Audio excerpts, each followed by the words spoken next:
Hola queridos profes, bienvenidos a este taller de matemáticas, el cual tiene por nombre Transformando creencias, transformamos las prácticas. Para el momento de la exploración vamos a hacernos una pregunta sobre cuáles son mis creencias acerca de las matemáticas.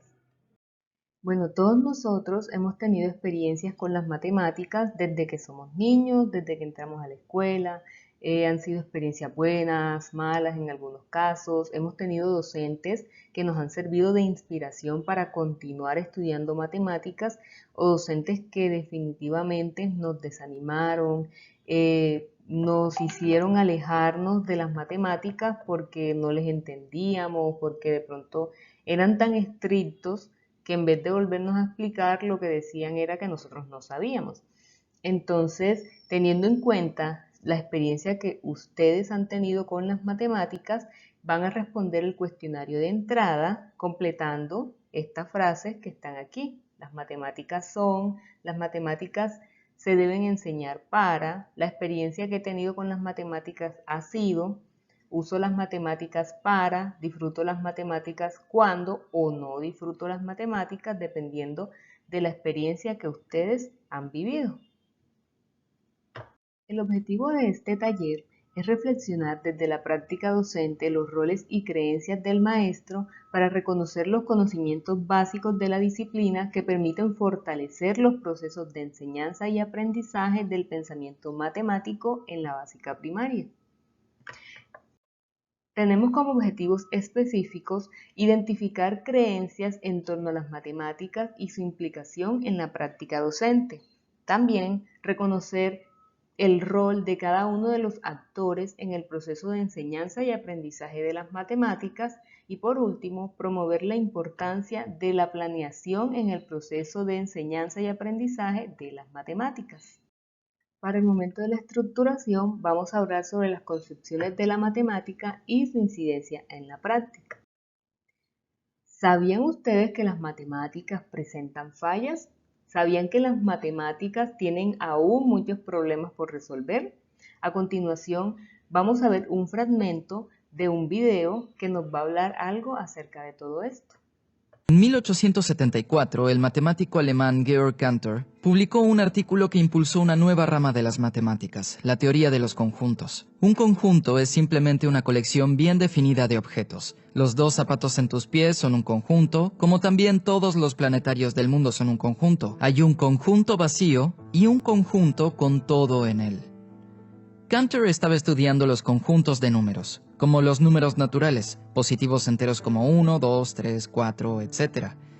Y el de los números reales, que incluyen fracciones, como 1/3 o 5/2, incluso números irracionales como pi, y la raíz cuadrada de 2. Básicamente cualquier número que pueda ser representado con un decimal infinito. Se preguntaba, ¿hay más números naturales o más números reales entre 0 y 1? La respuesta puede parecer obvia, hay una cantidad infinita de ambos, por lo que ambos conjuntos deberían tener el mismo tamaño. Pero para comprobar esta lógica, Cantor imaginó escribir una lista infinita uniendo cada número natural a un lado con un número real entre 0 y 1 del otro lado. Como cada número real tiene decimales infinitos, no hay uno que vaya primero que otro, por lo que podemos anotarlos en orden aleatorio. Lo fundamental es asegurarse de que no se repitan y alinearlos uno a uno con un número entero. Si podemos hacer eso sin que nos sobre ninguno, entonces sabremos que el conjunto de números naturales y el de números reales entre 0 y 1 son del mismo tamaño. Asumamos que hemos hecho esto. Tenemos una lista completa e infinita de cada entero actuando como número índice. Un identificador único de cada número real de la lista. Ahora, dice Cantor, comienza a escribir un nuevo número real. Para hacerlo, tomamos el primer dígito del primer número y le sumamos 1. Luego tomamos el segundo dígito del segundo número y nuevamente sumamos 1. Luego el tercer dígito del tercer número y sumamos 1 y seguimos así con toda la lista. Si el número es un 9, conviértelo en un 8. Para el fin de este proceso tendrás un número real entre 0 y 1. Pero aquí está el asunto. Este número no aparecerá en ningún lugar de la lista. Es diferente del primer número en el primer dígito decimal, del segundo en el segundo dígito decimal, y así consecutivamente. Tiene que ser diferente de cada uno de los números de la lista en al menos un decimal, el número en esta diagonal. Por esto es llamada la prueba de diagonalización de Cantor. Demuestra que debe haber más números reales entre 0 y 1 que números naturales extendiéndose al infinito, por lo que no todos los infinitos son del mismo tamaño. Cantor los llamó infinitos contables e incontables respectivamente, y de hecho hay muchos más infinitos incontables que son aún más grandes. El trabajo de Cantor fue considerado un gran golpe a las matemáticas. Por 2000 años los elementos de Euclides se consideraron los cimientos de la disciplina, pero a comienzos del siglo XIX Lobachevsky y Gauss descubrieron las geometrías no euclidianas, lo que lanzó a los matemáticos a examinar más atentamente los cimientos de sus disciplinas. Y no les gustó lo que encontraron. La idea de un límite en el centro del cálculo resultó estar pobremente definida. Y ahora Cantor estaba probando que el infinito mismo era mucho más complejo de lo que imaginaron. Entre toda esta conmoción, la matemática se fracturó y se desató un enorme debate. La intención de este video es ver que las matemáticas no son perfectas y lo que hoy es cierto, mañana puede que ya no. Pueden salir nuevas investigaciones y postulados de matemáticos que refuten algunas de las teorías actuales, así como lo han salido a través de la historia. Existen muchas creencias y concepciones acerca de la enseñanza de las matemáticas que hemos escuchado durante muchísimos años. Vamos a leer algunas de ellas. Dice una, para aprender matemáticas se requiere de habilidades especiales hacia las matemáticas. El docente de matemáticas es el responsable de transmitir el conocimiento matemático a sus estudiantes. También tenemos en el aprendizaje de las matemáticas es fundamental la memorización de los conceptos. Otra es, los estudiantes se confunden si se les muestra más de una forma de resolver el mismo problema. También los estudiantes deben aprender a reconocer que la matemática es una ciencia formal y exacta. Lo que es más importante en la solución de un problema es la respuesta, no las ideas que puede tener el estudiante sobre cómo encontrarla.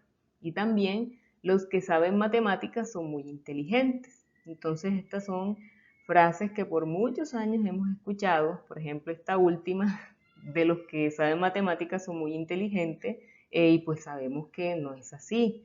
Howard Gardner pues nos enseñó todo acerca de la teoría de las inteligencias múltiples que son muy ciertas. Entonces, hay muchas estas y hay muchísimas otras creencias sobre las matemáticas. Tenemos también algunas creencias de los docentes acerca de las matemáticas y su incidencia en la práctica. Entonces, como podemos ver aquí, nuestras creencias acerca de las matemáticas pueden ser absolutas, es decir, que las matemáticas son verdaderas, son universales, son incuestionables, que no tienen ningún error. O también pueden ser falibles, es decir, que pueden tener errores o son un poco más flexibles. Y al momento de la práctica o al momento de la clase, nuestra práctica puede ser tradicional o puede ser constructivista. Diferentes estudios muestran que las creencias que nosotros tenemos acerca de las matemáticas tienen relación con la manera en que ejercemos la práctica. Con base a estas creencias, pues tenemos que los matemáticos puros en la práctica utilizan el método tradicional y son absolutistas. Es decir, para ellos las matemáticas no tienen ningún error. Por otro lado están los investigadores de la didáctica de la matemática que utilizan un método constructivista y para ellos las matemáticas son falibles, son más flexibles y están sujetas a unos errores. Y en el centro nos ubicamos nosotros como docentes. Es decir, nosotros utilizamos un poquito de cada cosa porque, bueno, somos la mezcla de muchas de estas corrientes y por eso, pues a la hora de la práctica nos ubicamos en el centro porque hacemos de todo un poquito, dependiendo también pues de las estrategias, de las necesidades que se presenten del contexto en el que estamos viviendo. Tenemos entonces los roles del matemático, del docente y del estudiante. En primer lugar, pues el matemático es el generador de la solución a los problemas. Su rol básico es el de realizar investigaciones basadas en teorías, principios y métodos, pues para crear soluciones. El rol del estudiante es el de involucrarse en la actividad intelectual y entender que saber matemáticas no es solamente aprender definiciones y teoremas, sino reconocer que las matemáticas hacen parte de su vida, hacen parte de su entorno. Y el rol del docente es generar ambientes propicios para la adquisición de los conocimientos por parte de los estudiantes. Llegamos ahora al momento de la transferencia, que tiene por nombre el acompañamiento en la planeación como elemento transformador de concepciones. Y tenemos aquí una frase interesante para reflexionar que dice: si dispusieras de 8 horas para cortar un árbol, emplearías 6 para afilar el hacha. Esta frase es de Abraham Lincoln y es muy interesante.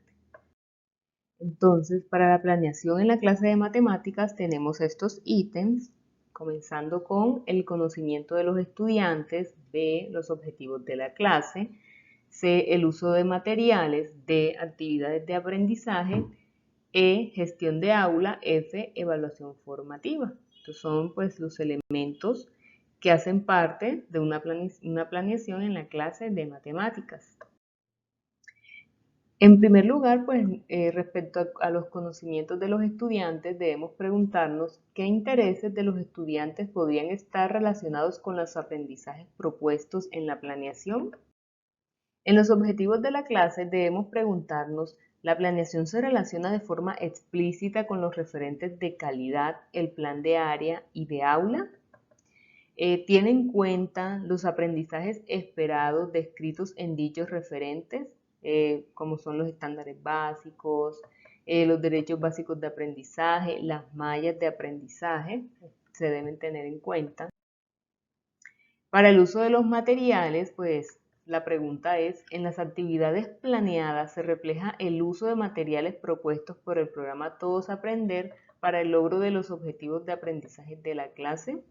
Dentro de la planeación se consideran otros materiales o recursos adicionales.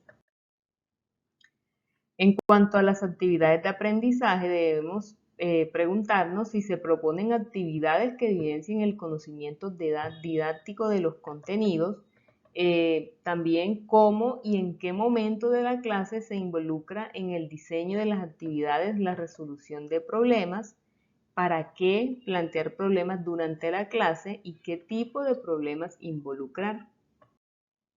En la gestión de aula debemos preguntarnos si en la planeación se evidencia el manejo de los procedimientos de la clase, es decir, las rutinas, los grupos cooperativos, entrega de materiales, entre otros, y si en la planeación se evidencia una estructura clara de la clase acorde a la edad e intereses de los niños y niñas y se registran actividades que promuevan altas expectativas por el aprendizaje. Debemos preguntarnos eso. Y en cuanto a la planeación, pues tener en cuenta y preguntarnos si en la planeación se evidencian mecanismos de evaluación formativa para el logro de los aprendizajes planteados y si en la planeación se hacen explícitos los desempeños que el docente espera observar como resultado del proceso de aprendizaje de los estudiantes. Pasamos ahora al último momento, el momento de valoración y cierre. Entonces vamos a contestar el cuestionario de salida que les envié para conocer si se cumplieron los objetivos de aprendizaje. Van a responder entonces con base a este enunciado, desde sus concepciones sobre las matemáticas y su enseñanza en el aula, ¿qué fue lo más significativo que aprendió en el acompañamiento recibido en matemáticas? De estos aprendizajes, ¿cómo utilizaría lo aprendido en el proceso de la planeación? Entonces, pues ingresemos al enlace del cuestionario de salida y contestemos estas preguntas. Muchísimas gracias por su participación.